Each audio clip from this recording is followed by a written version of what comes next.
পরাধীন হবার ইতিহাসও কিন্তু পৃথিবীর মানচিত্রে আছে।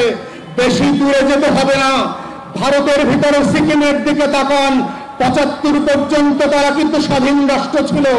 হায়দ্রাবাদের দিকে তাকান, শত শত বছর ধরে এই ভারতবর্ষের সবচেয়ে ধনী মহারাজা ছিল।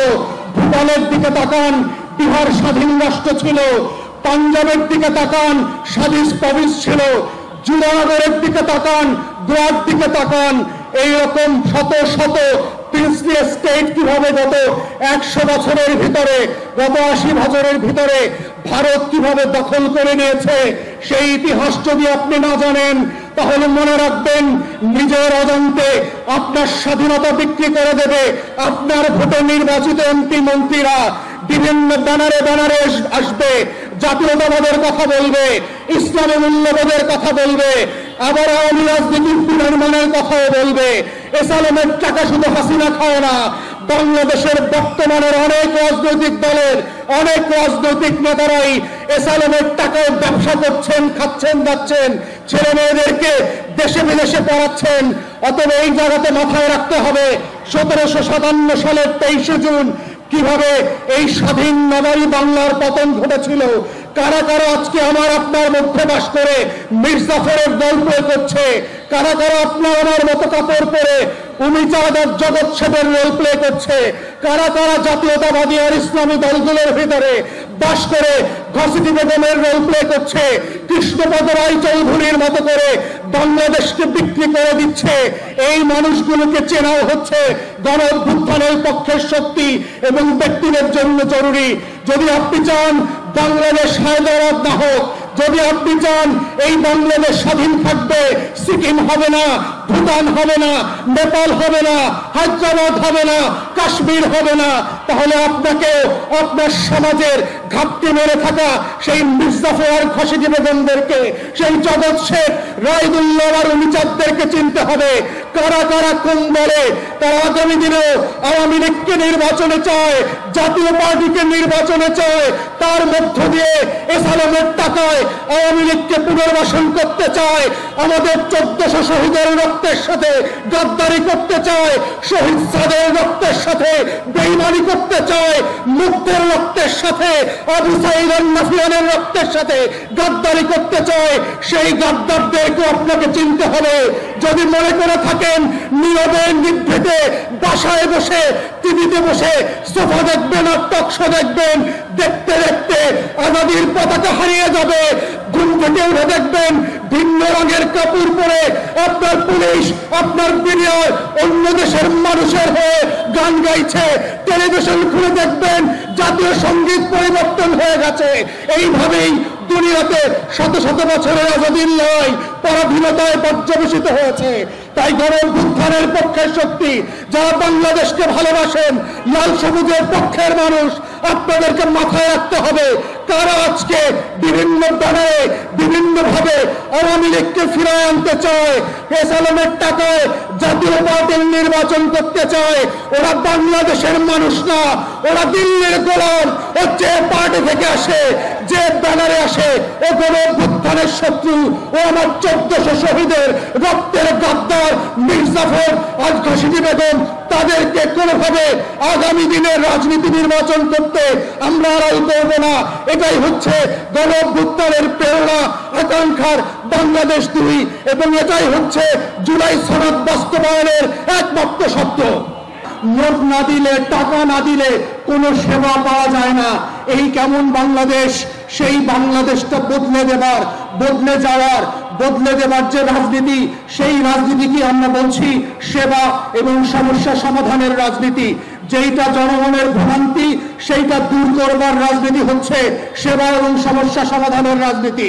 এবং আপনাদের যেটা কষ্ট, আপনাদের যেটা দুঃখ, যেটার জন্য লড়াই করা হচ্ছে এই পার্টির রাজনীতি, আপনার যেখানে ভোগান্তি, সেই ভোগান্তিকে নিয়ে সরকারের সাথে, রাষ্ট্রের সাথে নেগোশিয়েট করা, ঝগড়া করা, তদবির করা, মিছিল মিটিং করা, সেই রাজনীতির নাম হচ্ছে সেবা এবং সমস্যা সমাধানের রাজনীতি।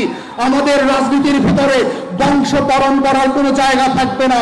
কৃষকের ছেলে হোক, মুচির ছেলে হোক, হিন্দুর ছেলে হোক আর মুসলমানের মেয়ে হোক, যদি যোগ্য হয়, যেই যেখানে চাকরি পাওয়ার উপযুক্ত, তাকে সেখানে যোগ্যতার ভিত্তিতে চাকরি দিতে হবে। এটাই হচ্ছে নতুন বাংলাদেশের রাজনীতি।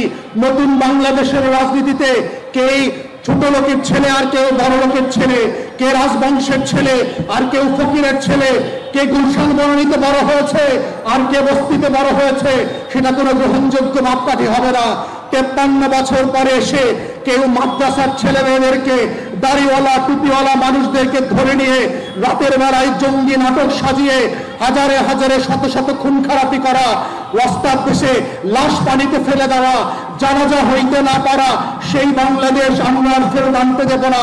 এই বাংলাদেশে যে নামে যে রাজনীতি করতে চান করতে পারবেন, গণতন্ত্রের মূল্যবোধ মেনে সবাই সবার সমালোচনা করবেন, প্রতিপক্ষের যুক্তি তর্ক দিয়ে প্রতিপক্ষকে হারাতে হবে, কিন্তু গণতন্ত্রের মূল্যবোধের বাইরে কাউকে স্ল্যাং বলা, অপদস্থ করা, কোনো মিথ্যা ভাষা দিয়ে, অশ্রাব্য ভাষা দিয়ে, নিউ ইয়র্কে যেটা ছাত্রলীগ যুবলীগ নামক বদমাইশরা করেছে, এই ভাষার রাজনীতি বাংলাদেশে আমরা দেখতে চাই না। আমরা গণতন্ত্রের রাজনীতি দেখতে চাই। সব রাজনৈতিক দল গণঅভ্যুত্থানের পক্ষের শক্তিগুলো মিলে আমরা সেই বাংলাদেশ গড়ব এবং সেই বাংলাদেশটা করতে হবে। সাম্প্রতিক সময়ে ঐকমত্য কমিশনে আমরা সবাই আলোচনা করে যে জুলাই সনদ তৈরি করেছি, সেই সনদ বাস্তবায়নের মধ্য দিয়ে, যেই সনদের মধ্য দিয়ে বাস্তবায়নের মধ্য দিয়ে আগামী গণঅভ্যুত্থানের বাংলাদেশটা বিনির্মিত হবে, যেই সনদের ভিত্তিতে আগামী ফেব্রুয়ারিতে নির্বাচন হবে, সংসদ গঠিত হবে, আইন পরিবর্তন হবে, সনদকে বাস্তবায়ন দেওয়া হবে এবং যেই সনদের মধ্য দিয়ে গণঅভ্যুত্থানের যে আকাঙ্ক্ষা ছিল, যে আকাঙ্ক্ষার জন্য এবি পার্টি গত 6 বছর ধরে লড়াই করছে, ফ্যাসিবাদের বিরুদ্ধে কথা বলেছে, আন্দোলনের সংগ্রামে জনগণের পক্ষে আওয়াজ তুলেছে, গণতন্ত্রের মুক্তির লড়াইয়ের জন্য কথা বলেছে, বিএনপি, জামায়াত ইসলামী আন্দোলন থেকে, হেফাজত থেকে শুরু করে বাংলাদেশের মুসলিম জনগোষ্ঠীর পক্ষে কথা বলেছে, লড়াই করেছে। সেই রাজনীতির নাম হচ্ছে নতুন বাংলাদেশ পন্থী রাজনীতি। এই বাংলাদেশ পন্থী রাজনীতির জায়গাতে হচ্ছে এবি পার্টি সমস্যা সমাধানের রাজনীতিকে ইন্ট্রোডিউস করে যেই রোল মডেল কান্ট্রি করতে চায়, সেই দেশটার নাম হবে কল্যাণ রাষ্ট্র। যেই রাষ্ট্রে আপনার ছেলে মেয়েদেরকে আমাজনের জঙ্গলে 3 মাস পাড়ি দিয়ে আমেরিকাতে অবৈধভাবে ঢুকতে হবে না, সাইবেরিয়ার বরফ পণ্ডিত মেসিডোনিয়া এবং সেন্ট্রাল এশিয়াতে থেকে মাসের পর মাস কঙ্কাল হয়ে পড়তে হবে না, সেই বাংলাদেশটা আমরা তৈরি করতে চাই এবং সেই বাংলাদেশ তৈরি কল্পে আপনাদের মানিকগঞ্জবাসীর পক্ষে আমরা আহ্বান করছি, আপনারা শরিক হন। সবাই মিলে এই লড়াইতে শরিক হয়ে নতুন একটা রাষ্ট্র এবং রাজনীতি বিনির্মাণ করবার মধ্য দিয়ে আমরা বাংলাদেশটাকে বদলে দিতে চাই, মুক্তিযুদ্ধের বাংলাদেশকে নিয়ে আসতে চাই, গণঅভ্যুত্থানের বাংলাদেশকে নিয়ে আসতে চাই, নবাব সলিমুল্লাহর সেই শতবর্ষের অধিকারের বাংলাদেশটাকে ফিরায় আনতে চাই। লাহোর প্রস্তাবের ভিত্তিতে যেই পাকিস্তান রাষ্ট্র হয়েছিল কিন্তু অধিকার দিতে না পারার কারণে ব্যর্থ হয়েছে, সেই ব্যর্থতার কারণে বাংলাদেশকে আমরা হাঁটতে দিতে চাই না, বরং অধিকারের রাজনীতি প্রতিষ্ঠিত করে বাংলাদেশকে যেন জিতানো যায়, বাংলাদেশকে পৃথিবীতে সিঙ্গাপুর, মালয়েশিয়া, তাইওয়ানের মতো রাষ্ট্র বানানো যায়। সেই রাষ্ট্র বানানোর লড়াইয়ের নাম হচ্ছে এবি পার্টি, কল্যাণ রাষ্ট্র, অধিকারের রাজনীতি, সেবা ও সমস্যা সমাধানের রাজনীতি।